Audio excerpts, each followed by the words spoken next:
il y a une expérience de pensée qui m'a pété le cerveau. Et ça m'a tellement pété le cerveau que j'ai posé la question partout autour de moi, et la réponse des gens m'a pété le cerveau encore plus. Alors c'est quoi cette expérience et quelle va être votre réponse à vous?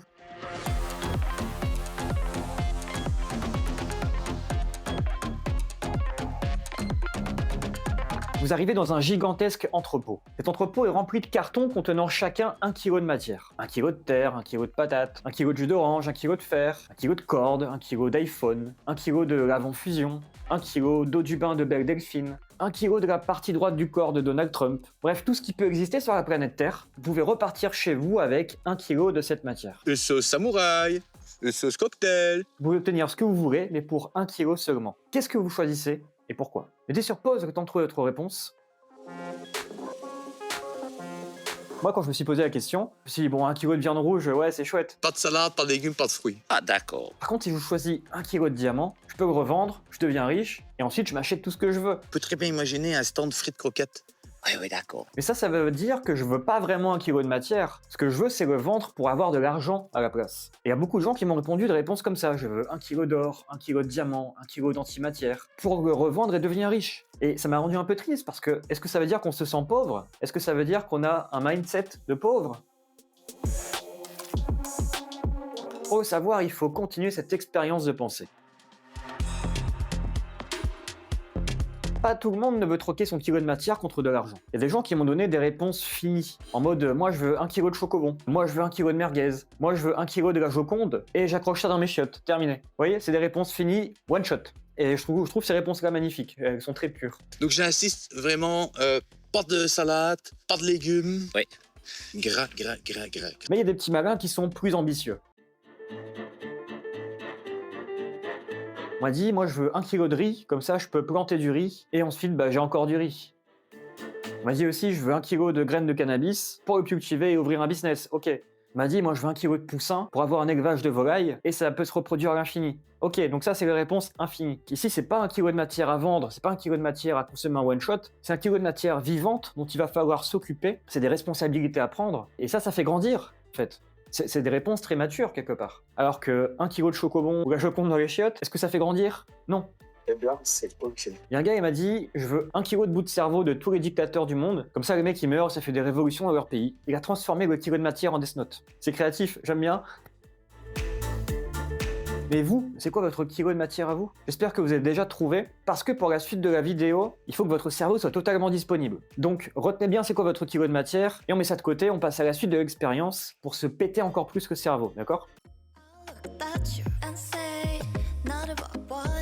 Vous arrivez dans un deuxième entrepôt, il y a toute une rangée d'humains alignés, à poil, il y a tout le monde. Il y a tous les humains qui existent, ils sont tous là, hommes, femmes, transgenres, etc. Et vous pouvez choisir l'humain que vous voulez, et cette personne va travailler pour vous pendant 24 heures.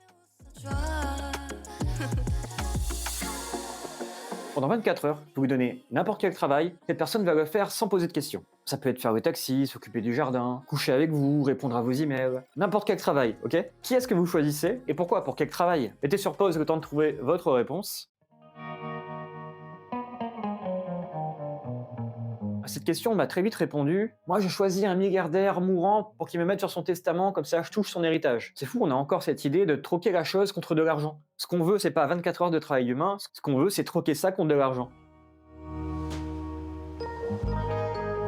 Mais j'ai eu aussi d'autres réponses. Je choisis Donald Trump et j'en fais une youtubeuse make-up. Je choisis Vladimir Poutine et je me nomme dictateur à vie de Biélorussie. Ok, il y a des gens ambitieux.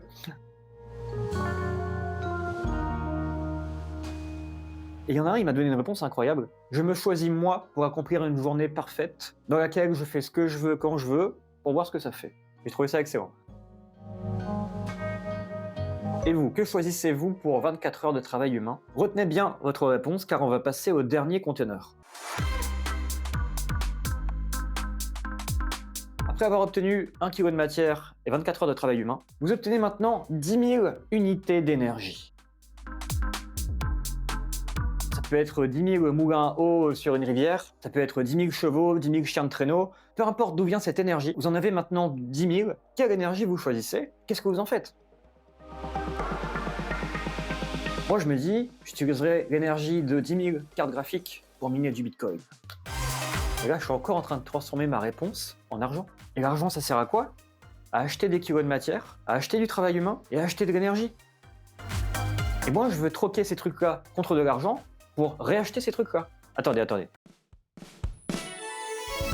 Disons que ça y est, j'ai tout troqué pour beaucoup d'argent. Trop bien. Maintenant que cet argent, qu'est-ce que j'achète comme kilo de matière? Qu'est-ce que j'achète comme travail humain? Qu'est-ce que j'achète comme énergie? Mes 3 questions, je pensais les avoir éjectées, elles me reviennent en pleine tronche. Je suis revenu à la case départ.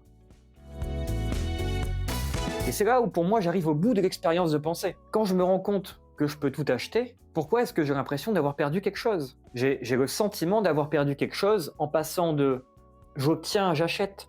J'obtiens un kilo de matière, j'obtiens du travail humain, j'obtiens de l'énergie. Ça c'était dans un premier temps. Mais maintenant que j'ai tout troqué contre de l'argent, j'achète un kilo de matière, j'achète du travail humain, j'achète de l'énergie. Je suis passé de j'obtiens à j'achète. Je suis devenu un consommateur. Maintenant, mon rapport au monde, c'est consommer. Et plus je suis consommateur, plus je me rends dépendant d'un système qui va me produire des kilos de marchandises, qui transforme le travail humain et l'énergie en marchandises. Donc plus je suis un consommateur, plus je me rends dépendant de la marchandise elle-même. C'est ça, être riche? J'ai tout troqué contre de l'argent pour être un super consommateur. Est-ce que c'est pas un peu triste? Mais là, je crois que je suis tombé dans ce qu'on appelle le piège du mental. Et souvent, pour sortir du piège du mental, il faut revenir sur des trucs bêtes. Par exemple, il y a quelques semaines, un ami m'a offert du levain. Et tous les jours, je vais voir ce levain, je sens son odeur, je le nourris, et je fais du pain avec, et c'est trop bien. J'adore ça, en fait. Mais finalement, pour faire du pain, il faut 1 kilo de matière, du travail humain, et de l'énergie pour chauffer le four. Donc, tant que je séparais ces 3 questions en 3 réponses différentes, je pouvais croire sincèrement que dans ma vie, ce que je veux, c'est des chocobons, des putes et du bitcoin. Mais par contre, quand j'arrête de séparer ces 3 questions pour les réunir en un seul geste, que faire de ma force de travail avec 1 kilo de matière, avec de l'énergie, j'obtiens tout de suite des réponses beaucoup plus élégantes, comme faire du pain. Et est-ce que je veux revendre mon pain? Non, je veux le manger en fait. Donc j'obtiens quelque chose qui n'a pas de prix.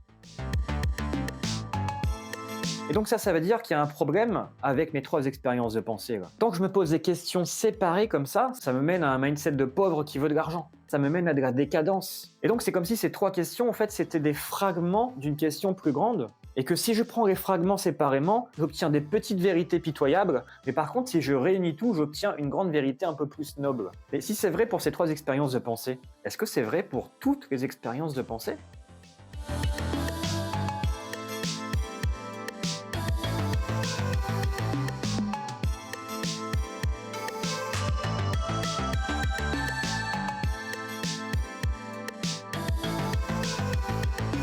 Bon après pour faire ce pain j'utilise de la farine que j'ai achetée, donc la marchandise reste précieuse mais elle est un moyen, elle n'est pas une fin. Et à partir de là, à partir d'un endroit où je me suis recentré, je peux me poser une question encore plus grande. Qu'est-ce que je ferais si j'avais plus de kilos de matière, plus de force de travail humaine et plus d'énergie? Et ça c'est une question d'entrepreneur. Je me rends compte que je manque d'imagination, je ne sais pas ce que je ferai de toute cette force de travail humaine, de toute cette énergie, de tous ces kilos de matière. Je me rends compte à quel point mes ambitions dans la vie sont petites, en fait. Voilà, cette expérience de pensée m'a un peu détruit.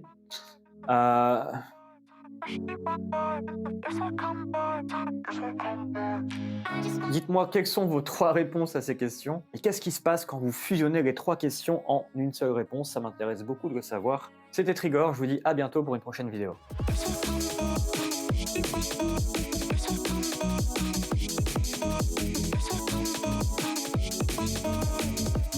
Et pourquoi pour l'apéritif, on fait pas une grande tartiflette? Mais est-ce que ça fait pas double usage? Parce qu'on peut mettre des lardons dans celle de l'apéro et pas dans celle du plat.